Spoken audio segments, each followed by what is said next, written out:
Be advised, the opinions and views of the hosts and guests do not reflect those of the station.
Good evening, Philippines. Maayong gabi sa tibok Mindanao, Visayas, ug sa Luzon. I am Erik Espina, and this is your program, Republika.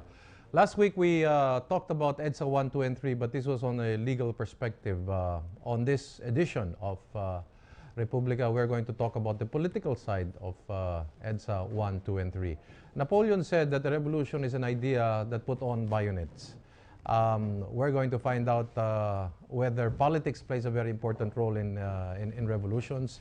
And, our guest for today reminds me of Emilio Jacinto.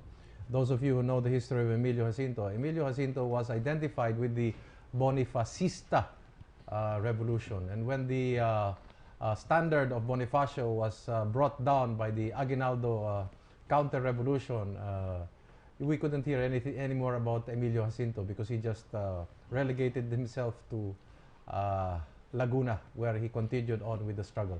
Our guest today, in a sense, was part of a great struggle, a great revolution, and politics was, of course, involved in such struggle.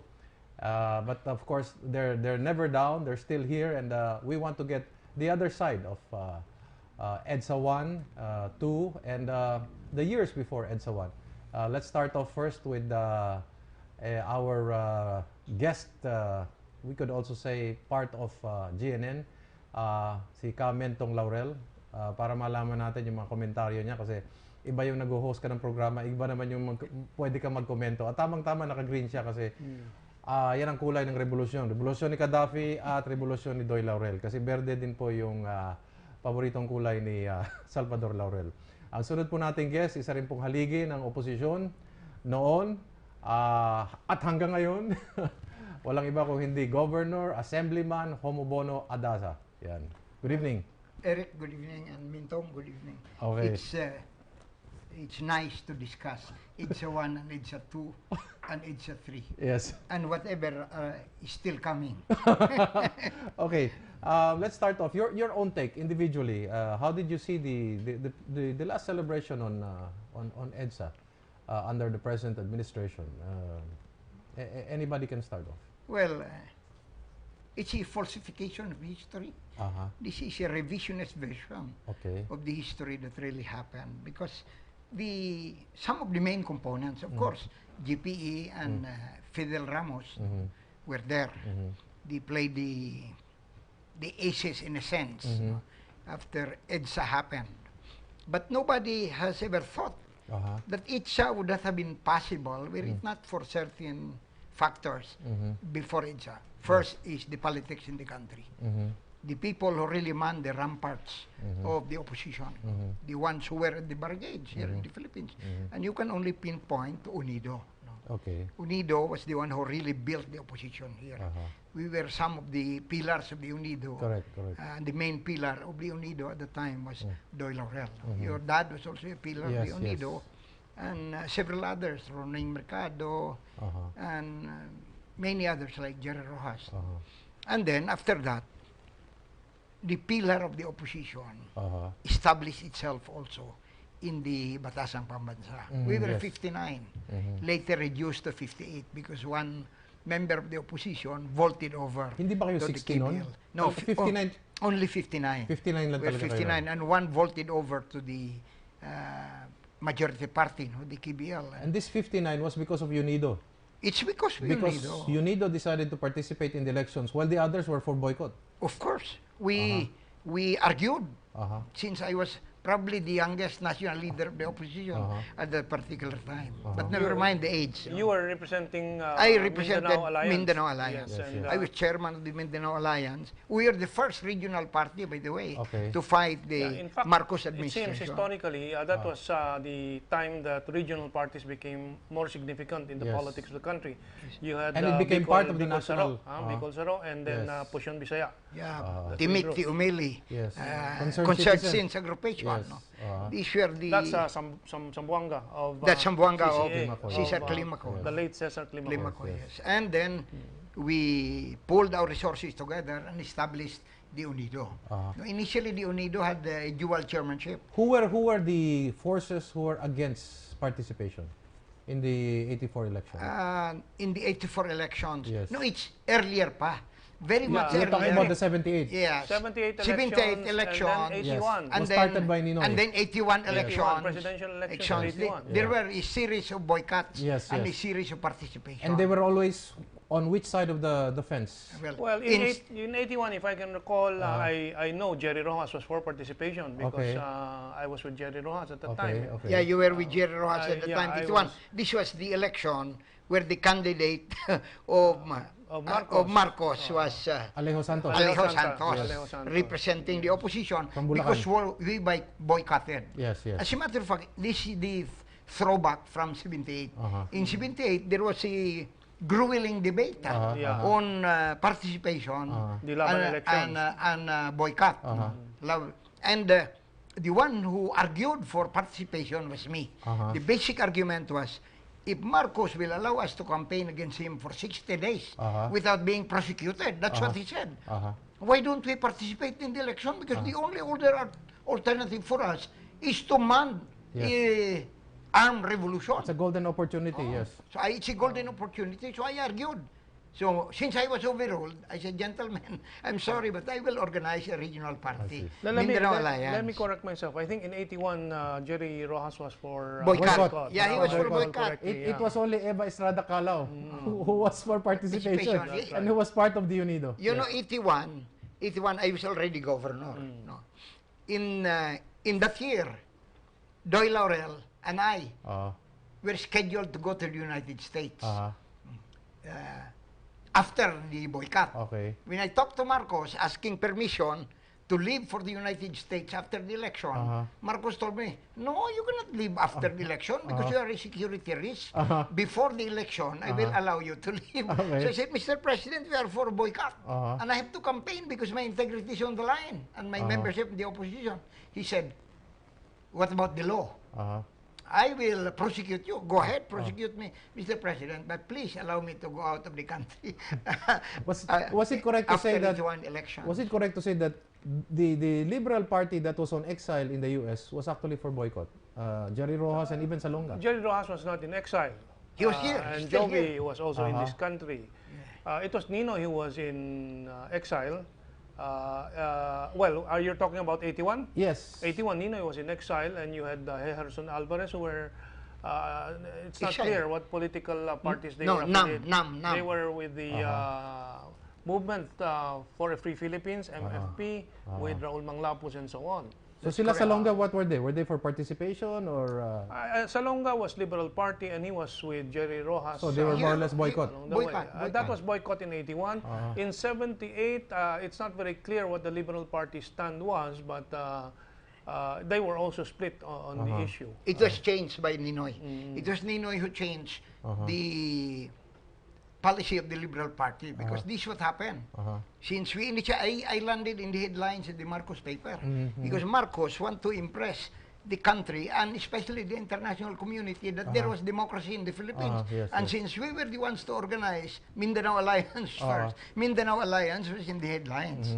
It was only several weeks later that Ninoy changed the thinking of the opposition in Manila. And decided to participate. Yeah, decided to participate because he was saying that, you know, if we don't participate, the leader of the opposition will come from Mindanao Alliance. We better participate in the election. That was the reason why they participated here. Mentong, your take on the last EDSA 1 celebration? Well, I have not been able to see much in any of the celebrations for the past decade at least, and even more, even longer than that. We have to remember that the EDSA 1 movement or the Yellow Movement has been there for the past 25 years. Okay. That's 4 years longer than Marcos was in power. And I'd like to look at the historical trend instead of the particulars of the politics, because if we get the essence of the politics of the Philippines, it's the politics of the ruling class and the Americans and the masa. And EDSA 1, the celebrities of EDSA 1 would like to believe that they are the main players. Okay. But we have evidence, and this can be found in Foreign Policy magazine, a certain issue of it, in Executive Intelligence Review, in an article by Michael Billington, in the autobiography, I forget the title, of former U.S. Secretary George Shultz during the time of Reagan, in the autobiography of Dan Quayle, former Vice President, and all of them narrate the American factor in all these exercises. EDSA 1, 1989, how the Phantom Jets were ordered. Also Colin Powell, General Colin Powell's autobiography, also mentions the call from Ramos and the request for the Phantom Jets in 89. And 89 cannot be separated from EDSA 1.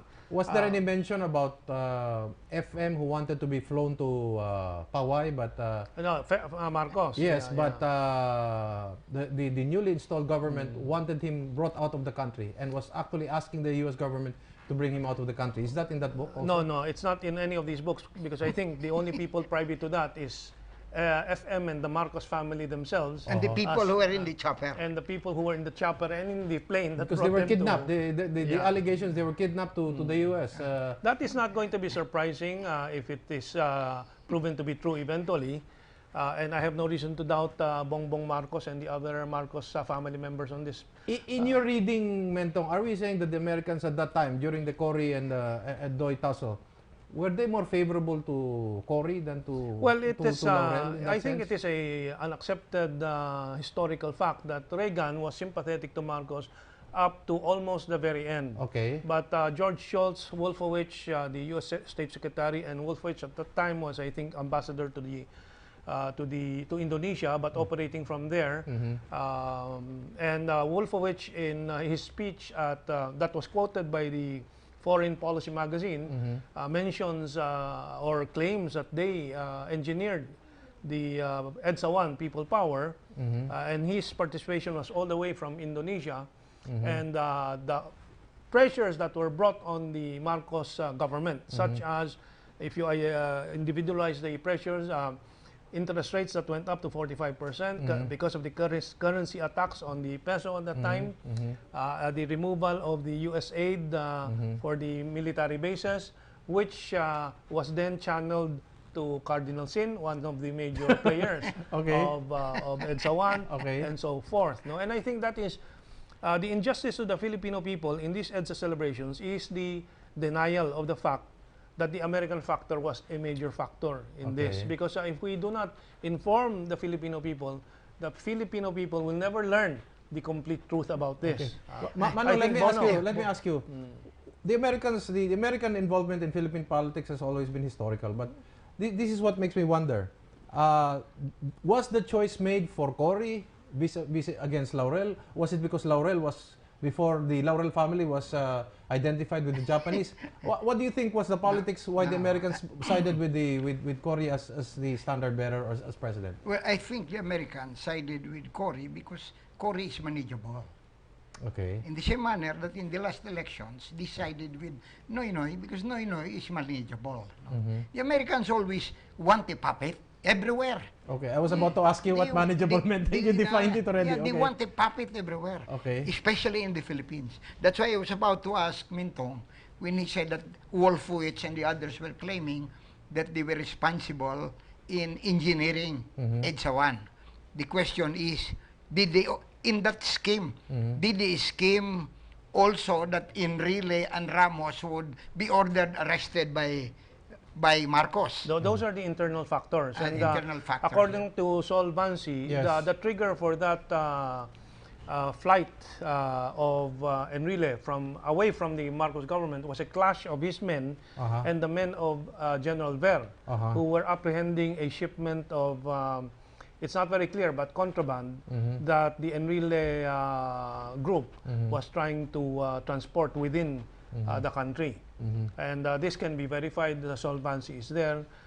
And there are newspaper reports of that time about this. So that is one version of the story. But the American penetration and planning of EDSA would not have been possible were it not for what happened in the Batasang Pambansa. I still believe, and many others believe, that the triggering mechanism that led to people in EDSA was what happened in the Batasan. What happened in the Batasan was the international and national coverage of what took place during the canvassing. Question, who was responsible for the media coverage of the canvassing? This is what happened. Ronyo heard an original information that in the meeting of the Batasan opposition, they voted. They voted overwhelming majority not to participate anymore in the canvassing. This is what Ronyo did not know, and their intelligence did not show. I was the one who opposed the non-participation. And I told Speaker Laurel, in the presence of others, I will respect your opinion, but this is not going to be decided by the vote of the majority. This is a decision of conscience.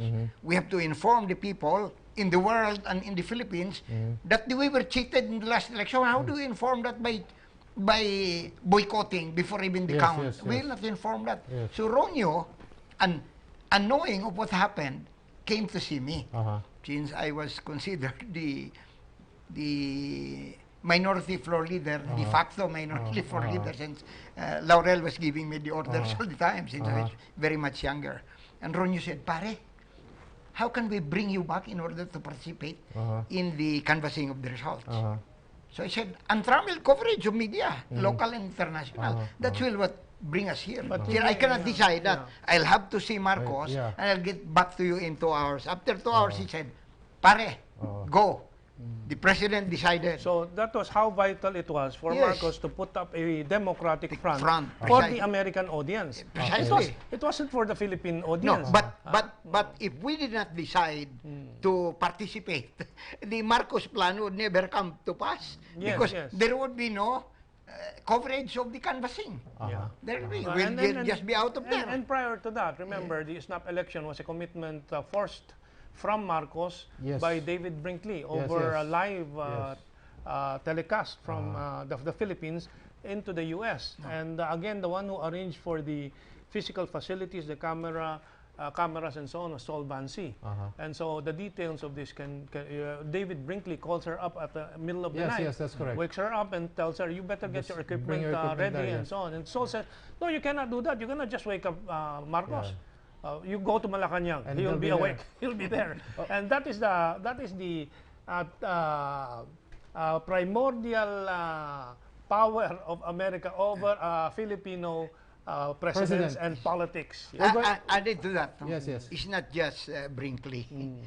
One of the Reagan senators, they committed a mistake. Had Marcos covered.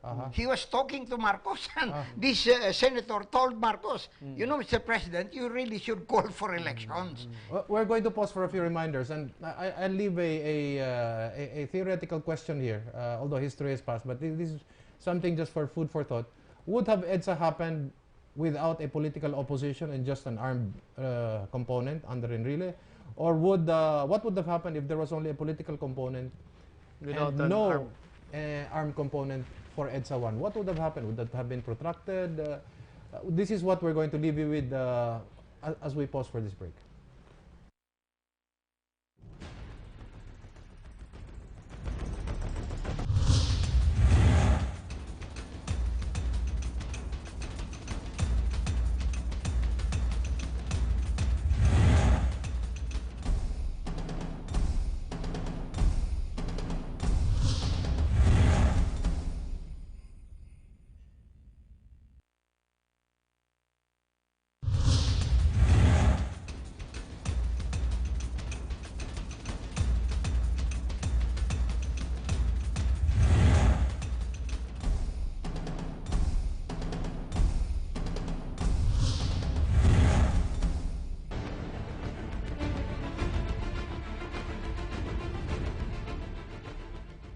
Nagbabalik po ang Republika. Ako pa rin si Erik Espina. Nag-uusap at nakipagkwentuhan tayo dito kay Governor, Assemblyman Homobono Adaza at si Herman Laurel, isa sa ating mga haligi dito sa GNN. So, anybody can start off. How vital was the political component, the preparation of DOY from 81 up to 86, 6 years? And then you had the military component of Enrile, which according to my reading started at 83 to culminate in 86, hopefully. So, can one survive with the other and the other survive with the other? And imagine if we had a snap election, let's say Cory was elected president, and would it have succeeded without an armed component or without Cory having a political component? I'll jump into this and say that obviously the result of Enrile's preparation from 83 up to 86 was a failure because he was cornered in Aguinaldo and he had to call out for help from the population. At the same time, he yielded a lot in terms of concession to those he asked for help from. That is Cardinal Sin, Cory Aquino, the civil society, and the Yellow Forces. That is why his ambition for planning all that in those 4 years to assume power in the country never happened. So on that part, that's very clear. On people power, like EDSA DOS, the crowds would not have grown without the clear hope that success was around the corner.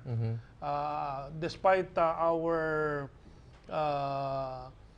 negligible assessment of Butch Aquino's participation, I was part of the maybe 100 or so, up to 300 maybe, the count is not very clear, that went to Isetan in Cubao to join the group, and we were really the first ones to arrive at the Camp Aguinaldo Gate.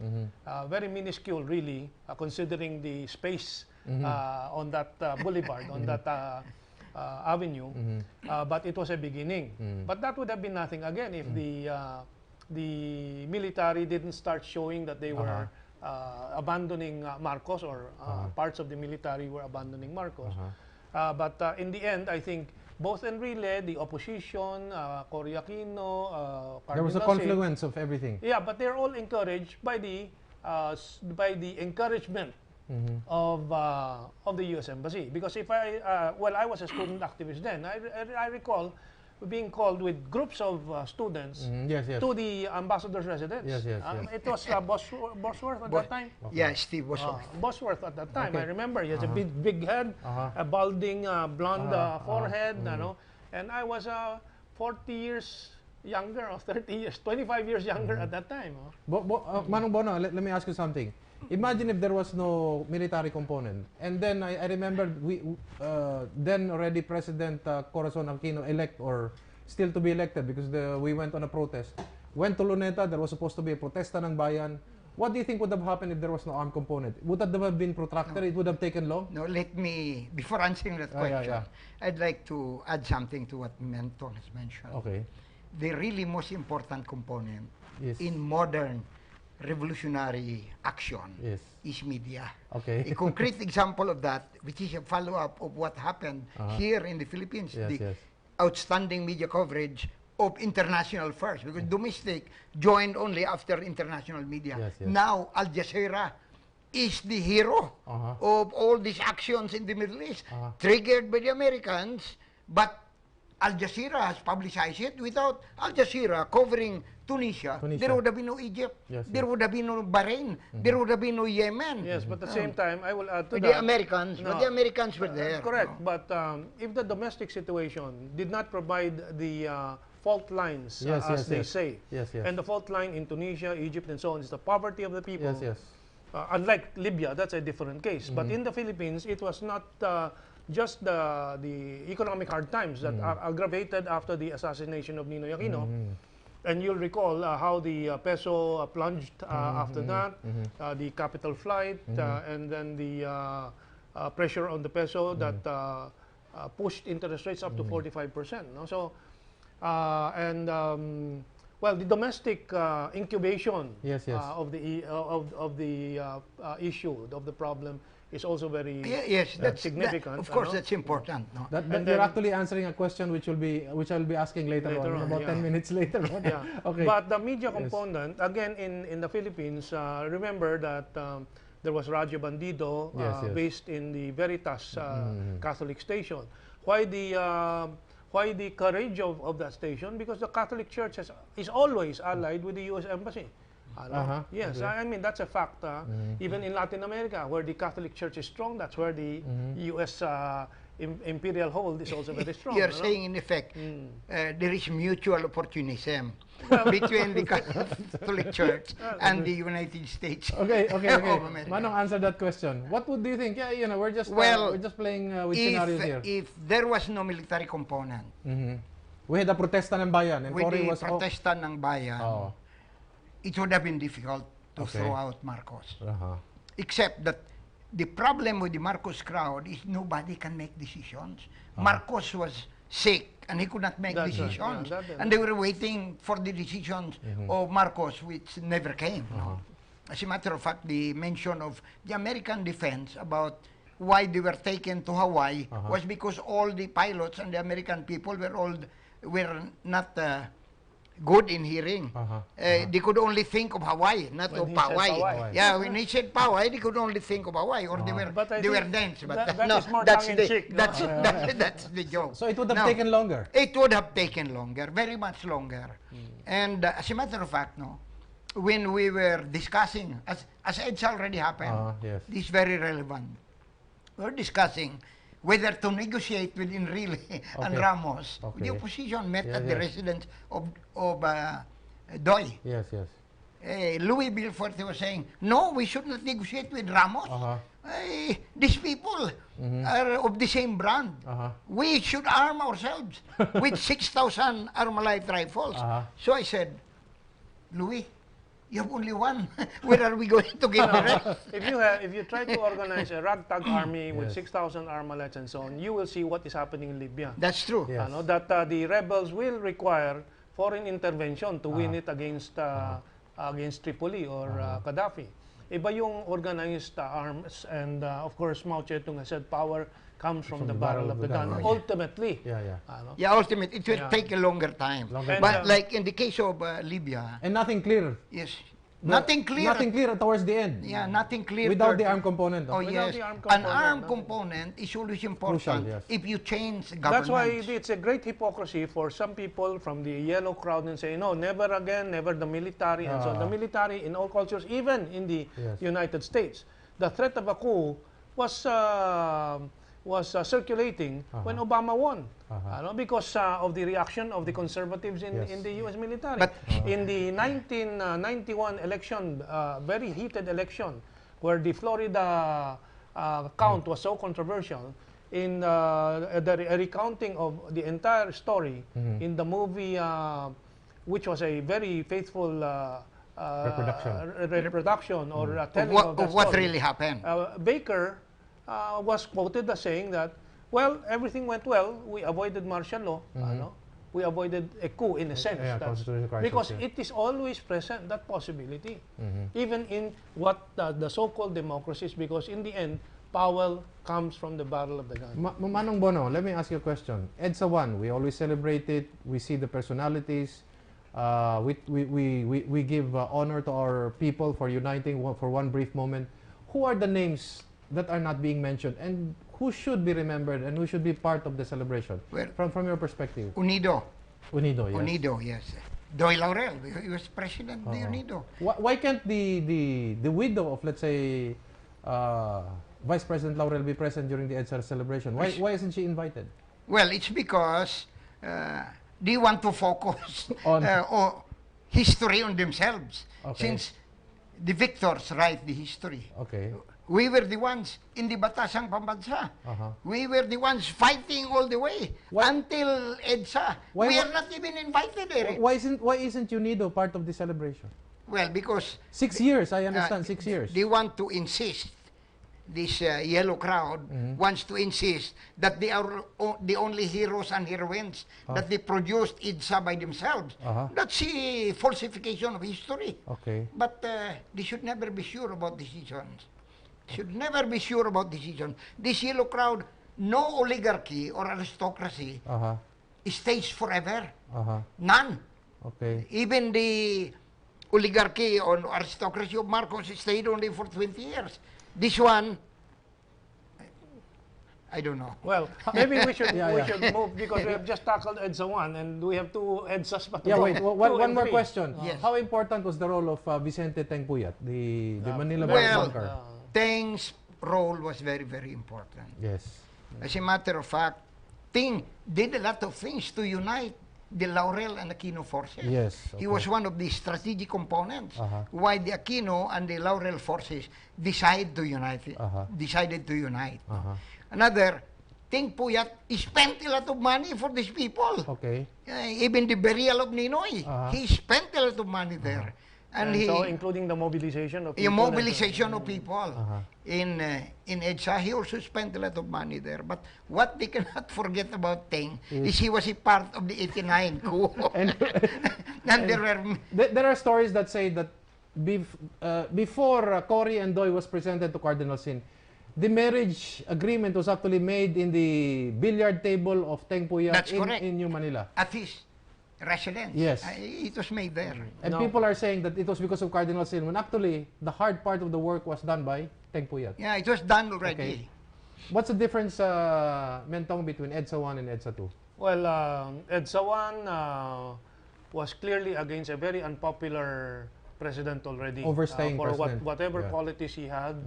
At that point, especially after the Ninoy assassination and the economic crisis, he was really unpopular already. I think EDSA 2 was an upheaval against a still popular president who did not use repression against the dissent. And it was really a conspiracy of self-interested economic oligarchs and political bureaucrats, corrupt police, corrupt military, that resulted in what we see today. From the General Garcia issue to the Ampatuans, and so on. Who was leading the plot?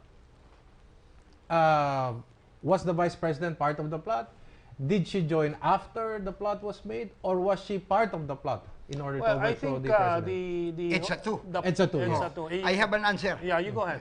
Well, everyone who plotted against President Estrada say that they have nothing to do with the plot. Okay. There's only one person who admits that in the plot. Yes. Me. Okay. Because I was a participant in the plotting. Okay. There were various groups all over the plot.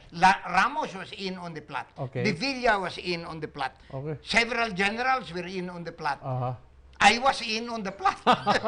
Several groups, as a matter of fact. As a matter of fact, the day before, the day itself, when the president took her oath, Gloria took her oath, I, together with General Abinina, were some of the last people who talked with her. Okay. Telling her, as a matter of fact, there was already a plan to overthrow the Arab government with the use of military forces. But the day before, that day itself, that was a Friday, I talked with President Gloria, who was still Vice President, the President of General Abinina, because General Abat wanted to know whether Angie Reyes would join that day. So I asked her, Ma'am, is it true that Angie Reyes will join us only next Thursday? That's too long. And you're talking to the Vice President at this point? Yes, the Vice President. Yes. That's too long. We cannot sustain this EDSA crowd. It takes a lot of money to sustain the EDSA crowd. So, she said, no, I didn't tell Angie that. It must be Rene, meaning De Villa. Yes. So, Abinina was about to say something. I stepped on his foot because he might reveal what would be taking place the day after. So I told her, Ma'am, anyway, if Angie does not join now, he'll still be president anyway. So there's no problem. When did the planning begin? Several years? Several months? It was about a year or so.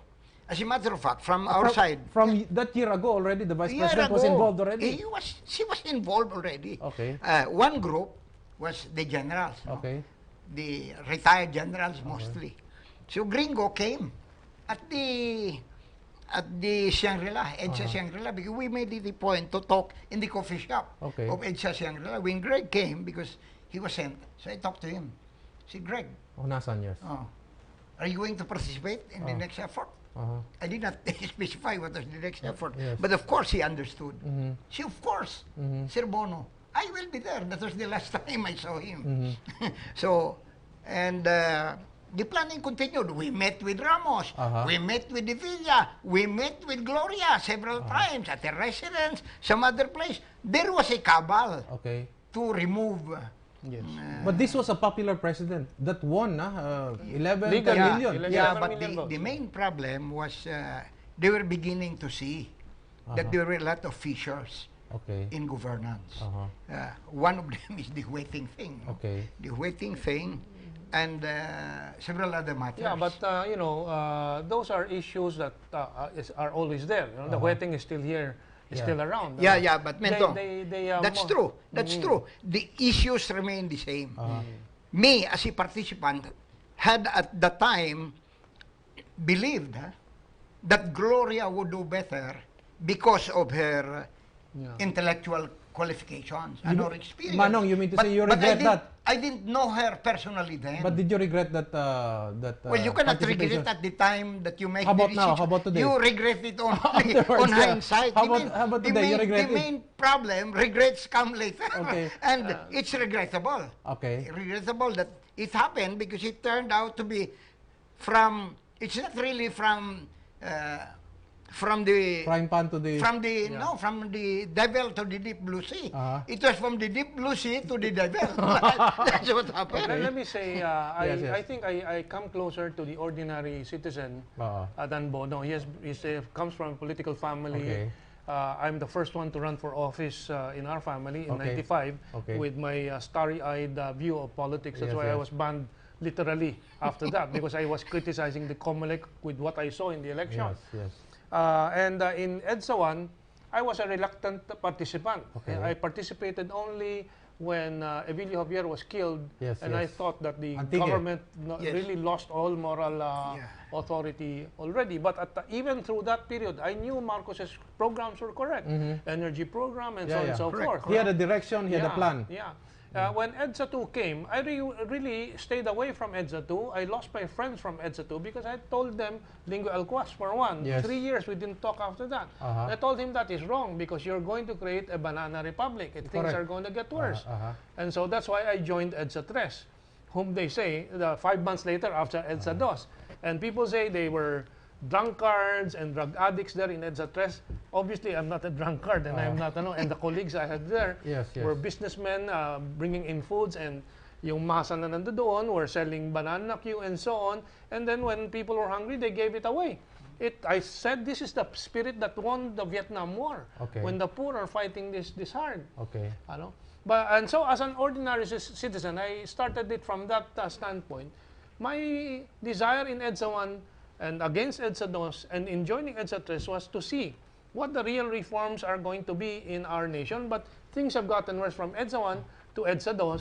And of course, there are efforts to erase EDSA 3 from the history of this nation. Mentong, isn't it dangerous when, let's say, even 100,000 people gather together to bring down a very popular president?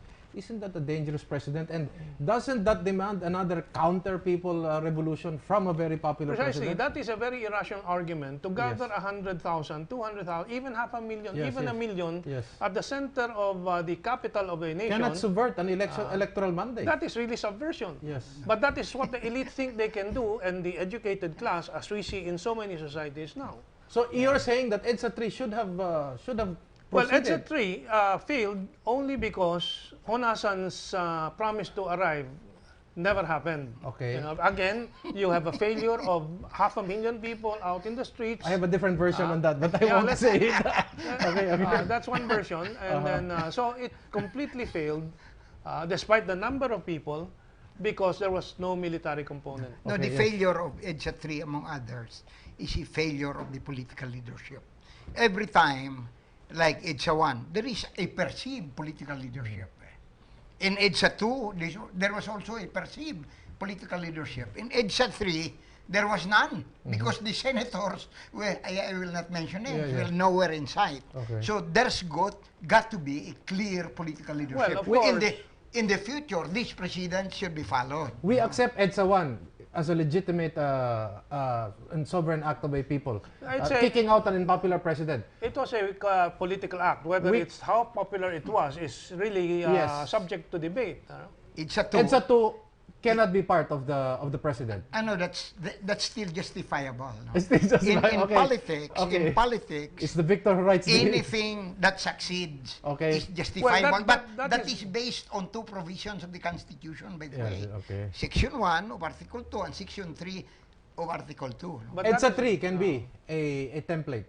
A popular president removed from public office decides to come up with his own people power because he is the one that has the mandate. Let me put it this way. I don't think any legitimate democratic electoral exercise or popular action can be legitimate while you're under the domination of a foreign power that has the final say in the outcome. Okay, but that will be for another topic. As far as EDSA 3 is concerned, EDSA 3 can be a template for a popular president removed without due process. Okay, to come back. To come back and it was very have legitimate. a counter-revolution for that matter. No, it was very legitimate. Eric, the main problem is Iraq was not perceived to be the one to come back. Okay. If the perception were that, the story would have been different. Okay, now, it would have been different. Is the Supreme Court part of the legitimizing factor? In EDSA 1, the Supreme Court, under a new presidency, they were all massacred, legitimized the new government.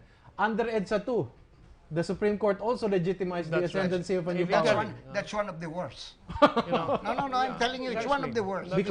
Because they know very well, Davide should have known, the Chief Justice, that the issue will go up to the Supreme Court. Okay. Why in heaven's name, especially because he comes from the College of Law, where I also finished law. Okay. Why in heaven's name would he administer the oath of a new president whose legitimacy would be questioned before the Supreme Court? That's where the problem lies. Well, so what you have in EDSA 2 is a serious case of legitimizing the illegitimate and the supplantation of the rule of law with the rule of force after that. That is why the generals became even more powerful. In fact, even EDSA 1 was the same thing. Corruption before EDSA 1 was organized under a system where only few tapped it and minimally, maximum 10%. No? This will be my last question. Mentong, do you see any future EDSAs in the future, or will it now be escalated to a more a bloody confrontation? From your perspective, the EDSAs will continue to happen, and I expect it to be soon, in a year or two. Not because of not because of anything, but the over extraction and exploitation and abuse of the ruling economic class in our transport costs, fuel and electricity, water, and so on, and the inability of the political leadership to restrain this massive greed. So it's going to happen? It's going to happen. More bloodier? What bloody is a very broad term. Manong Bono. From 50 million dead to 100,000. Bono. You know, Manong Bono. A repetition of EDSA 1 and 2 in the context that we see it would be useless.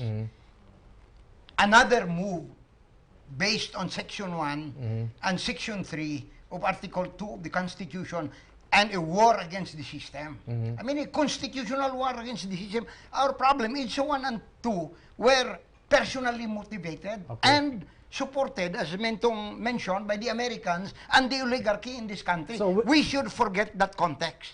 The context of whatever will happen, as predicted here by Mentong. So it's going to happen. You both agree? No, it surely will happen. If time frame. If President Noynoy does not follow my advice in my book, no time frame. I would say I'm always conservative. Yes. I'm conservative. Time frame is within his administration. If he does not shape up, Mentong would be correct.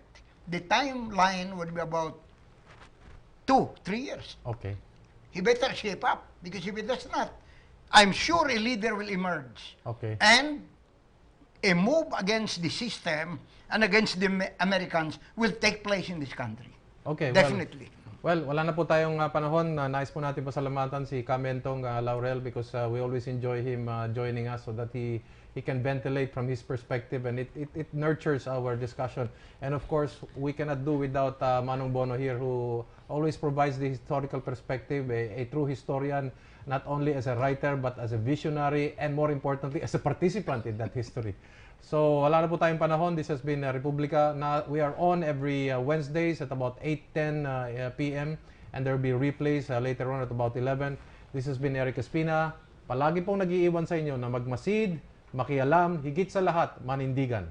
Sapagkat wala pong magmamahal sa Pilipino kung hindi ang Pilipino. Daghang salamat, maayong gabi kaninyong tanan.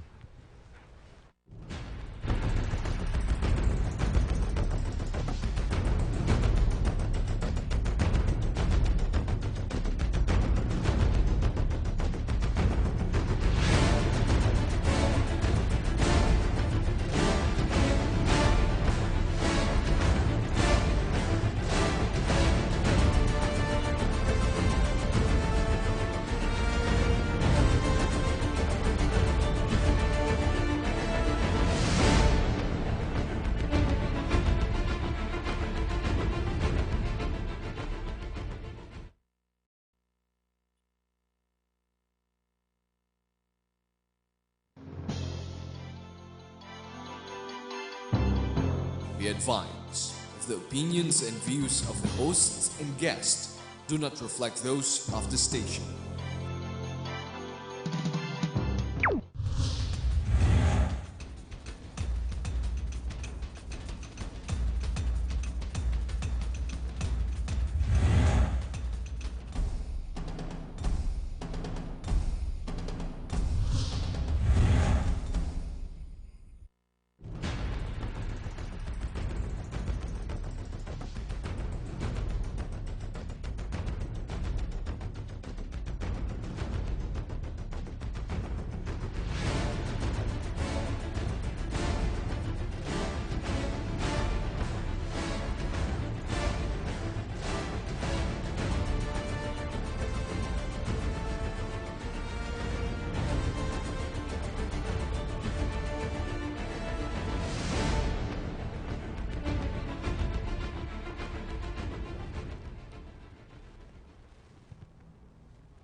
Good evening, Philippines. Maayong gabi sa tibok Mindanao, Visayas, ug sa Luzon. I am Erik Espina, and this is your program, Republika. Last week, we talked about EDSA 1, 2, and 3, but this was on a legal perspective. On this edition of Republika, we're going to talk about the political side of EDSA 1, 2, and 3. Napoleon said that the revolution is an idea that put on bayonets. We're going to find out whether politics plays a very important role in revolutions. And you know, our guest for today reminds me of Emilio Jacinto.